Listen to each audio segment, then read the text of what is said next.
O que eu vi em sua garganta? Uma placa branca e os ossos turbinados, recobertos de crostas. A placa branca fez-me recordar a difterite e tudo mais da amiga de Irma, mas também uma doença grave de minha filha mais velha, quase 2 anos antes, e o susto porque passei naqueles dias aflitivos. As crostas nos ossos turbinados fizeram-me recordar uma preocupação sobre meu próprio estado de saúde. Nessa época eu vinha fazendo uso frequente da cocaína para reduzir algumas incômodas inchações nasais e ficara sabendo alguns dias antes que uma de minhas pacientes, que seguira meu exemplo, desenvolvera uma extensa necrose da membrana mucosa nasal e eu fora o primeiro a recomendar o emprego da cocaína em 1885, e essa recomendação trouxera sérias recriminações contra mim. O uso indevido dessa droga havia apressado a morte de um grande amigo meu. Isso ocorrera antes de 1895, a data do sonho. Chamei imediatamente o Dr. M. Ele me repetiu o exame. Isso correspondia simplesmente à posição ocupada por M em nosso círculo, mas o imediatamente foi curioso bastante para exigir uma explicação especial. Fez-me lembrar um evento trágico em minha clínica. Certa feita, eu havia provocado um grave estado tóxico numa paciente, receitando repetidamente o que na época era considerado um remédio inofensivo, entre parênteses, sulfonal, e recorrer às pressas à assistência e ao apoio de meu colega mais experiente. Havia um detalhe adicional que confirmou a ideia de que eu tinha esse incidente em mente. Minha paciente, que sucumbiu ao veneno, tinha o mesmo nome que minha filha mais velha. Isso nunca me ocorrera antes, mas me pareceu agora quase que um ato de retaliação do destino. Era como se a substituição de uma pessoa por outra devesse prosseguir noutro sentido. Esta Matilde por aquela Matilde, olho por olho e dente por dente. Era como se eu viesse coligindo todas as ocasiões de que podia me acusar, como prova de falta de conscienciosidade médica. O Dr. M estava pálido, tinha o queixo bem escanhoado e claudicava ao andar. Isso era verdade apenas na medida em que sua aparência doentia costumava deixar aflitos seus amigos. As duas outras características só podiam aplicar-se a outra pessoa. Pensei em meu irmão mais velho, que mora no exterior. Tem o rosto escanhoado e com quem, se bem me recordo, o M do sonho se parecia muito. Tínhamos recebido notícias alguns dias antes de que ele estava puxando de uma perna uma virtude de uma infecção artrítica no quadril. Devia ter havido alguma razão, refleti, para que eu fundisse essas duas figuras numa só no sonho. Lembrei-me então de que tinha uma razão semelhante para estar mal-humorado com cada um deles. Ambos haviam rejeitado certa sugestão que eu lhes fizera havia pouco tempo. Meu amigo Otto estava agora de pé ao lado da paciente, e meu amigo Leopold a examinava e indicava que havia uma área surda bem abaixo, à esquerda.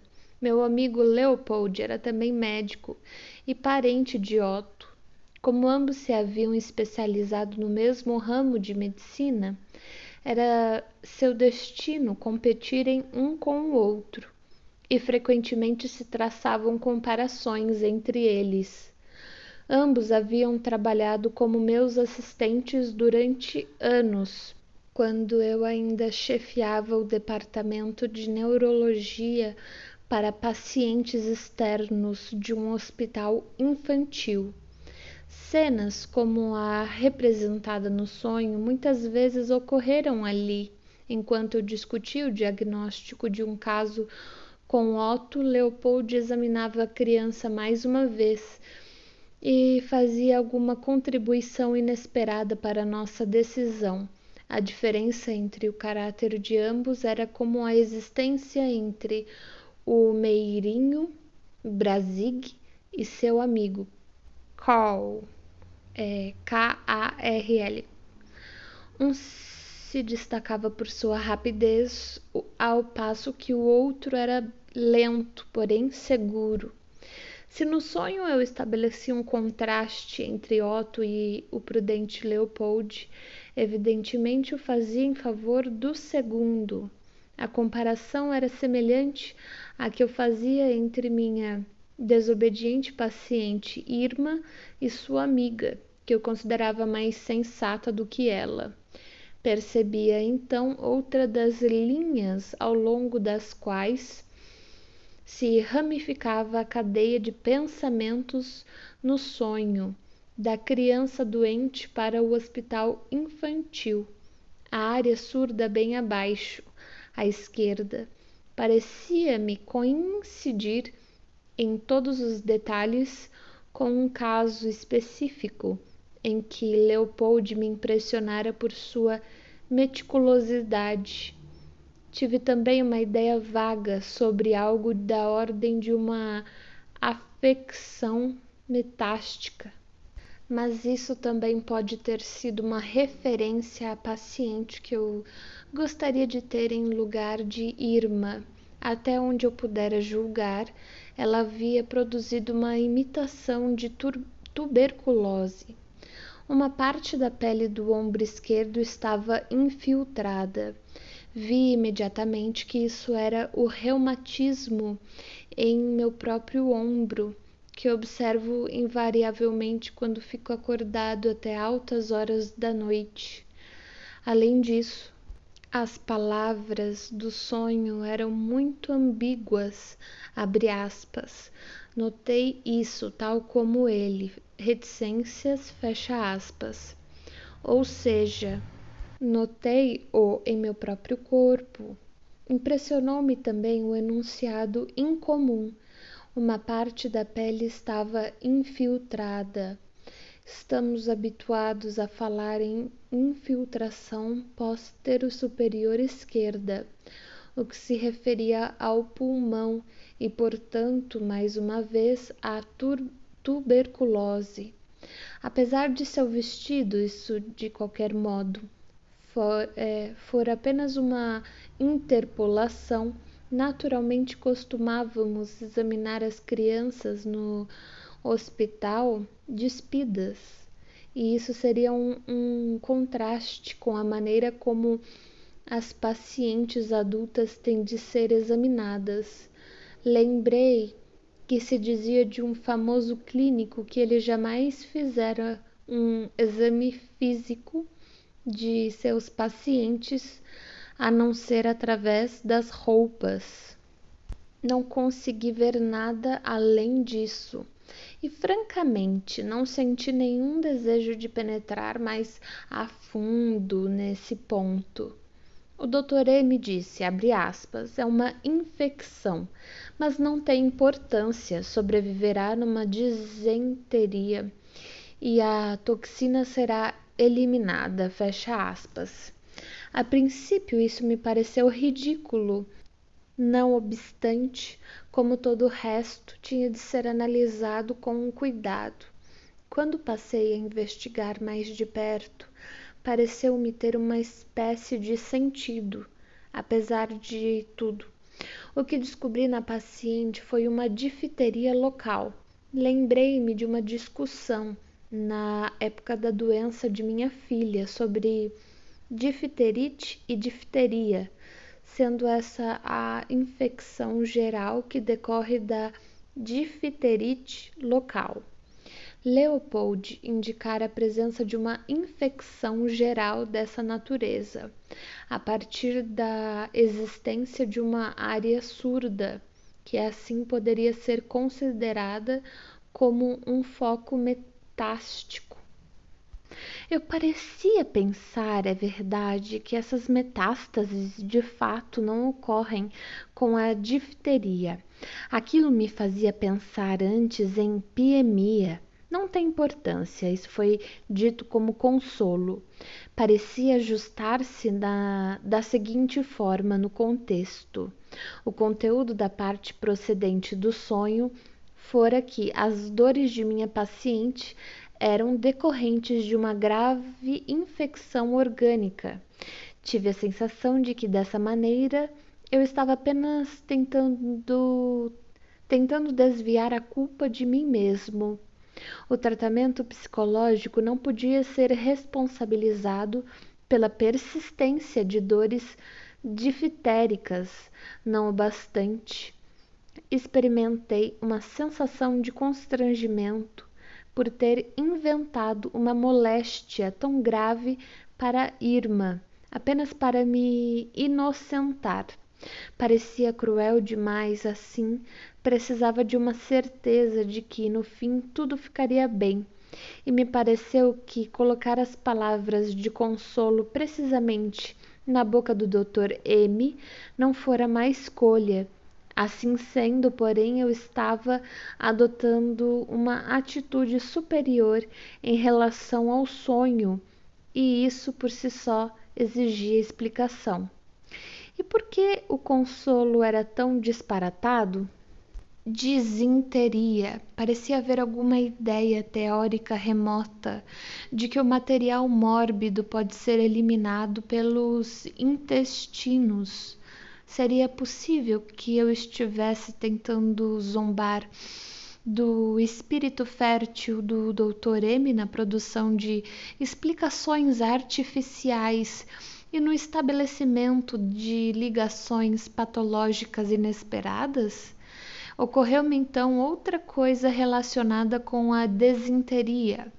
Alguns meses antes eu aceitara o caso de um rapaz com extremas dificuldades associadas à defecação, que fora tratado por outros médicos como um caso de anemia acompanhada de desnutrição. Eu havia identificado o caso como histeria, mas não me sentira disposto a tentar nele meu tratamento psicoterápico e o mandara fazer uma viagem marítima.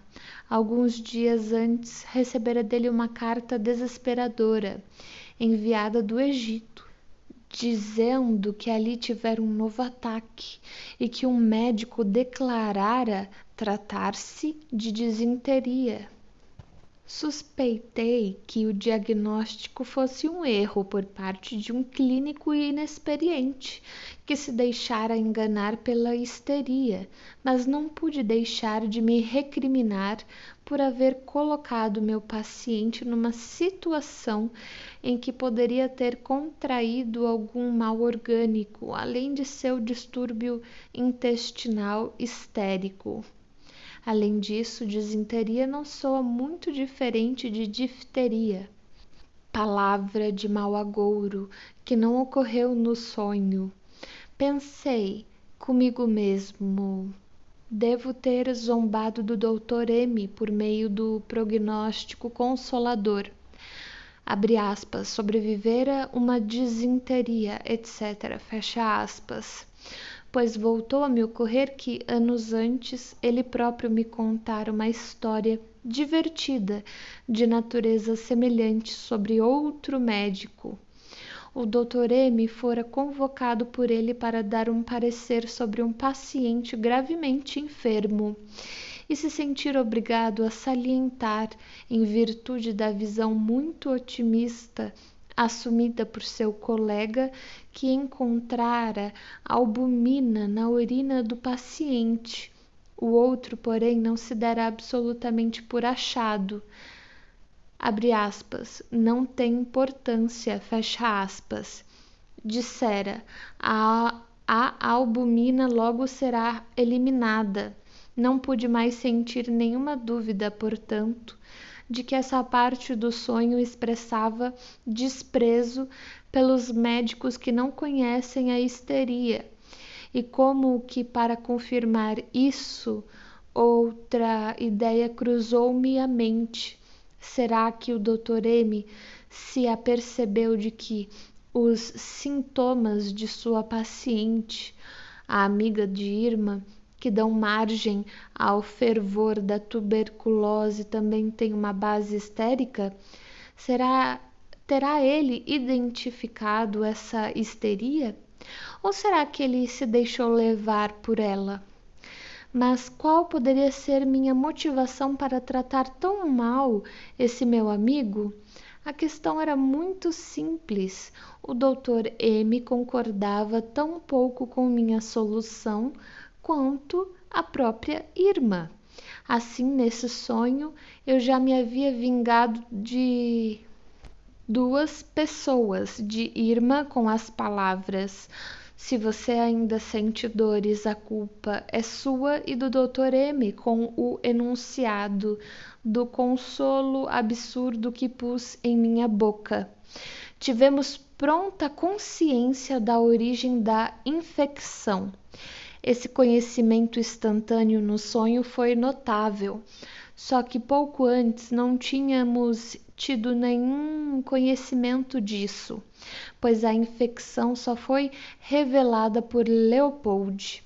Quando ela não estava se sentindo bem, meu amigo Otto lhe aplicara uma injeção. Otto efetivamente me contara que durante sua curta estada com a família de Irma, fora chamado a um hotel das imediações para aplicar uma injeção em alguém que de repente se sentira mal. Essas injeções me fizeram recordar mais uma vez meu infeliz amigo que se envenenara com cocaína.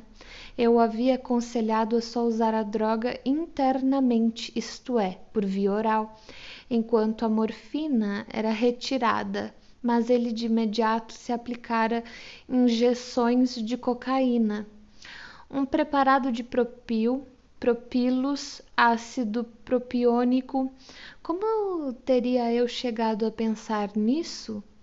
Na noite anterior, antes de eu redigir o caso clínico e ter o sonho, minha mulher abrira uma garrafa de licor, na qual aparecia a palavra ananas, e que fora um presente de nosso amigo Otto, pois ele tem o hábito de dar presentes em todas as ocasiões possíveis. Seria de esperar, pensei comigo mesmo, que ele algum dia encontrasse uma esposa para curá-lo desse hábito. O licor exalava um cheiro tão acentuado de álcool amílico que me recusei a tocá-lo. Minha mulher sugeriu que dessemos a garrafa aos criados, mas eu, com prudência ainda maior, vetei a sugestão, acrescentando com espírito filantrópico que não havia necessidade de eles serem envenenados tão pouco. O cheiro de álcool amílico, entre parênteses amil, evidentemente avivou em minha mente a lembrança de toda a sequência, propil, metil e assim por diante. E isso explicava o preparado propílico no sonho. É verdade que efetuei uma substituição no processo. Sonhei com propil depois de ter cheirado a mila. Mas as substituições dessa natureza talvez sejam válidas na química orgânica. Trimetilamina. Vi a fórmula química dessa substância em meu sonho, o que testemunha um grande esforço por parte de minha memória. Além disso, a fórmula estava impressa em negrito, como se tivesse havido um desejo de dar ênfase a alguma parte do contexto como algo de importância especial. Para que era então que minha atenção deveria ser assim dirigida para trimetilamina? Para uma conversa com um outro amigo que há muitos anos se familiarizara com todos os meus escritos durante a fase em que eram gerados, tal como eu me familiarizara com os dele. Na época, ele me havia confiado algumas ideias sobre a questão da química dos processos sexuais e mencionara, entre outras coisas, acreditar que um dos produtos do metabolismo sexual era a trimetilamina. Assim, essa substância me levava à sexualidade, fator ao qual eu atribuía máxima importância na origem dos distúrbios nervosos cuja cura era o meu objetivo. Minha paciente, Irma, era uma jovem viúva. Se eu quisesse encontrar uma desculpa para o fracasso de meu tratamento, em seu caso, aquilo a que melhor poderia recorrer era, sem dúvida, o fato de sua viuvez, que os amigos dela ficariam tão contentes em ver modificado. E de que modo, quão estranho, pensei comigo, um sonho como esse se concatena. A outra mulher que eu tinha como paciente, no sonho em lugar de Irma, era também uma jovem viúva. Comecei a imaginar por que a fórmula da trimetilamina teria sido tão destacada no sonho. Numerosos assuntos importantes convergiam para aquela única palavra. A trimetilamina era uma alusão não só ao fator imensamente poderoso da sexualidade, como também a uma pessoa cuja concordância eu recordava com prazer, sempre que me sentia isolado em minhas opiniões. Com certeza, esse amigo que desempenhou um papel tão revelante em minha vida deveria reaparecer em outros pontos desse fluxo de pensamentos. Sim, pois ele tinha um conhecimento especial das consequências das afecções do nariz e de suas cavidades acessórias, e chamar a atenção do mundo científico para algumas notáveis relações entre os ossos tribunais e os órgãos sexuais femininos. Abre parênteses, as 3 estruturas recurvadas na garganta de Irma, fecha parênteses.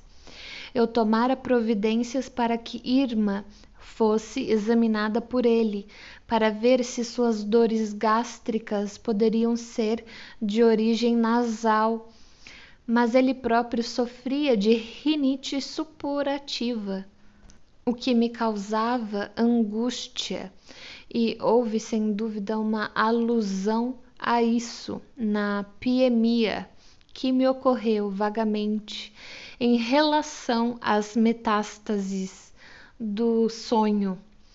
Injeção como essas não deveriam ser aplicadas de forma tão impensada. Aqui uma acusação de irreflexão era feita diretamente contra meu amigo Otto. Pareceu-me recordar ter pensado em qualquer coisa da mesma natureza daquela tarde, quando as palavras e a expressão dele pareceram demonstrar que estava tomando partido contra mim. Foi uma ideia mais ou menos assim, abre aspas. Com que facilidade os pensamentos dele são influenciados. Com que descaso ele tira conclusões apressadas, fecha aspas. Independentemente disso, essa frase no sonho lembrou-me mais uma vez meu amigo morto, que com tanta pressa recorrera a injeções de cocaína. Como já tive ocasião de dizer, eu nunca havia considerado a ideia de que a droga fosse ministrada por injeções. Notei também que, ao acusar Otto da irreflexão do manuseio de substâncias químicas, eu estava mais uma vez aludindo à história da infeliz Matilde, que dera margem à mesma acusação contra mim. Agora, aqui, eu estava evidentemente reunindo exemplos de minha conscienciosidade, mas também do inverso. E provavelmente a seringa não estava limpa. Essa era mais uma acusação contra Otto, porém derivada de uma fonte diferente. Ocorre que na véspera eu encontrara por acaso o filho de uma velhinha de 82 anos, em que eu tinha de aplicar uma injeção de morfina 2 vezes ao dia. No momento, ela se encontrava no campo e disse-me: o filho estava sofrendo de flebite. Eu logo pensara que deveria ser uma infiltração provocada por uma seringa suja. Orgulhava-me do fato de, em 2 anos, não haver causado uma única infiltração. Empenhava-me constantemente em me certificar de que a seringa estava limpa. Em suma, eu era consciencioso. A flebite remeteu-se mais uma vez à minha mulher, que sofrera de trombose durante uma das vezes em que estava grávida. Então me vieram à lembrança 3 situações semelhantes, envolvendo minha esposa, Irma e a falecida Matilde. A identidade dessas situações, evidentemente, me permitira, no sonho, substituir as 3 figuras entre si. Acabo de concluir a interpretação do sonho. Enquanto a efetuava, tive certa dificuldade em manter à distância todas as ideias que estavam fadadas a ser provocadas pela comparação entre o conteúdo do sonho e os pensamentos ocultos por trás dele. Entre mentes compreendi o sentido do sonho, tomei consciência de uma intenção posta em prática pelo sonho e que deveria ter sido meu motivo para sonhá-lo. O sonho realizou certos desejos provocados em mim pelos fatos da noite anterior. Abri parênteses. A notícia que me foi dada por Otto e minha redação do caso clínico, fecha parênteses. Em outras palavras, a conclusão do sonho foi que eu não era responsável pela persistência das dores de Irma, mas sim Otto. De fato, Otto me aborrecera com suas observações sobre a cura incompleta de Irma, e o sonho me proporcionou minha vingança, devolvendo a reprimenda a ele. O sonho me eximiu da responsabilidade pelo estado de Irma, mostrando que este se devia a outros fatores, e produziu toda uma série de razões. O sonho representou um estado de coisas específico, tal como eu desejaria que fosse. Assim, seu conteúdo foi a realização de um desejo, e seu motivo foi um desejo. Tudo isso saltou aos olhos, mas muitos dos detalhes do sonho também se tornaram inteligíveis para mim do ponto de vista da realização de desejos. Não só me vinguei de Otto por se apressar demais em seu tratamento médico, ao aplicar a injeção, como também me vinguei dele por ter me dado o licor que tinha cheiro de álcool amílico. E no sonho encontrei uma expressão que ligava as duas reprimendas. A injeção era um preparado de propil. Isso não me satisfez e levei minha vingança mais longe, estabelecendo um contraste entre ele e seu concorrente mais digno de confiança. Eu parecia estar dizendo: gosto mais dele que de você, mas Otto não foi a única pessoa a sofrer os efeitos de minha ira. Vinguei-me também de minha paciente desobediente, trocando-a por outra mais sensata e menos resistente. Também não permiti que o Dr. M escapasse às consequências de sua contradição, mas lhe mostrei por meio de uma alusão clara que ele era um ignorante no assunto, sobrevirá uma disenteria, etc. Com efeito, eu parecia estar-lhe voltando as costas para recorrer a alguém dotado de maiores conhecimentos, a meu amigo que me falara de trimetilamina, tal como me voltara de Irma para sua amiga e de Otto para Leopold. Levem essa gente daqui, em vez deles, deem-me 3 outros de minha escolha. Então ficarei livre dessas recriminações imerecidas. A falta de fundamento das recriminações me foi provocada no sonho de maneira extremamente complexa. Eu não merecia a culpa pelas dores de Irma, já que ela própria era culpada por se recusar a aceitar minha solução. Eu não tinha nada a ver com as dores de Irma, já que eram de natureza orgânica e totalmente incuráveis pelo tratamento psicológico. As dores de Irma podiam ser satisfatoriamente explicadas por sua viuvez, entre parênteses, a trimetilamina, que eu não tinha meios de alterar. As dores de Irma tinham sido provocadas pelo fato de Otto ter-lhe aplicado sem a devida cautela uma injeção de uma droga inadequada, coisa que eu nunca tinha feito, ou nunca teria feito.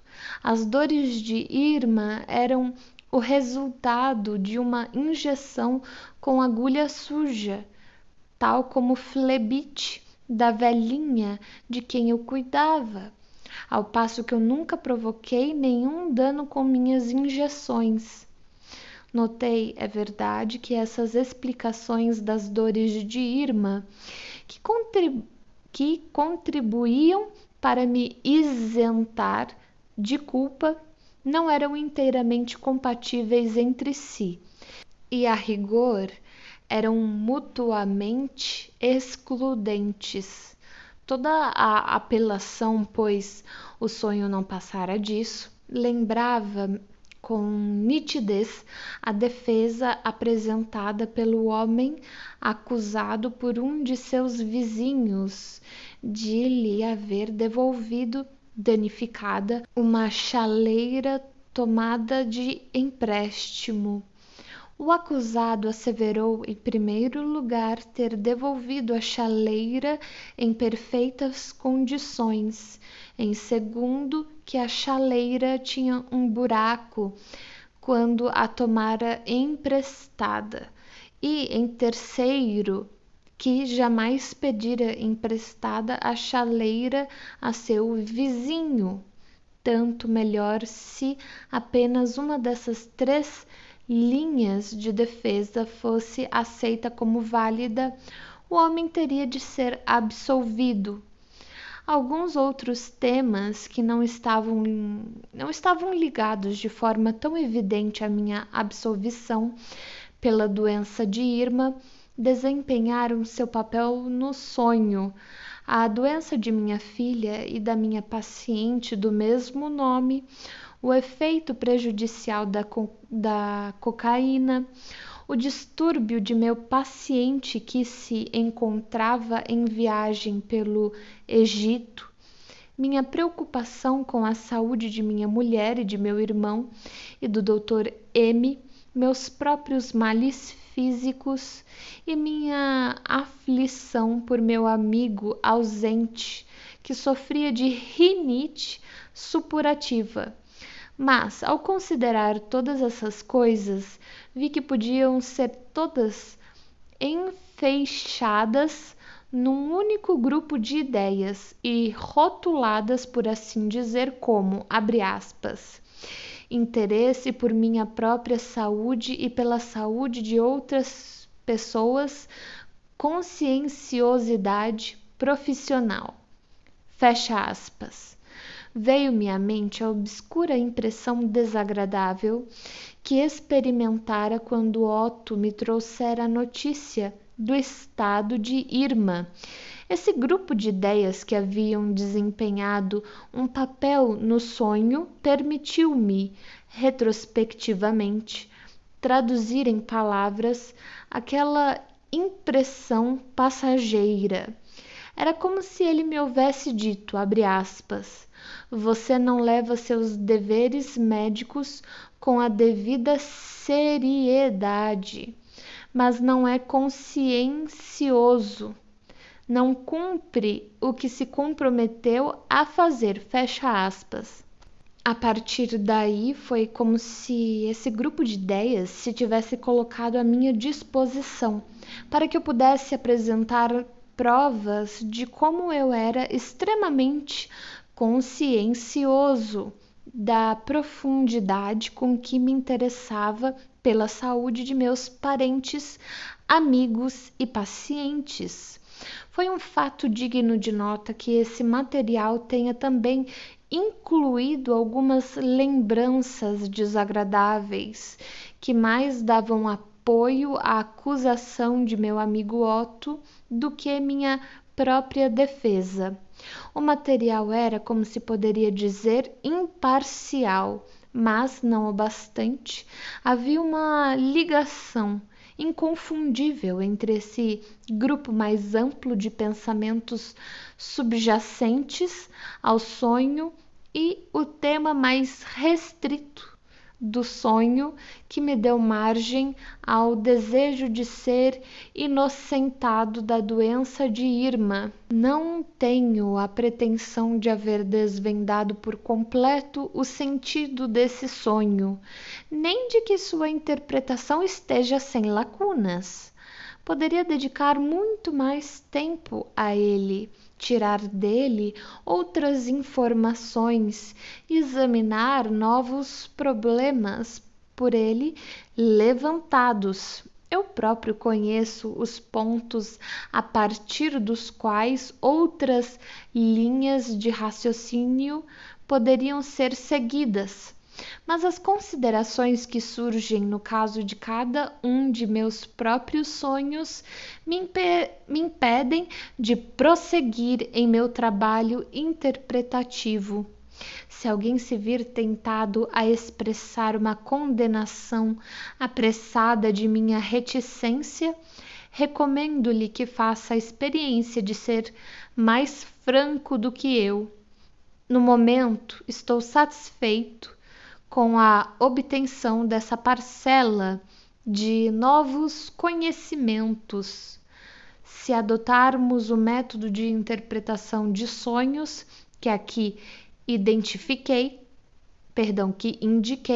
verificaremos que os sonhos têm mesmo um sentido e estão longe de constituir a expressão de uma atividade fragmentária do cérebro, como têm alegado as autoridades.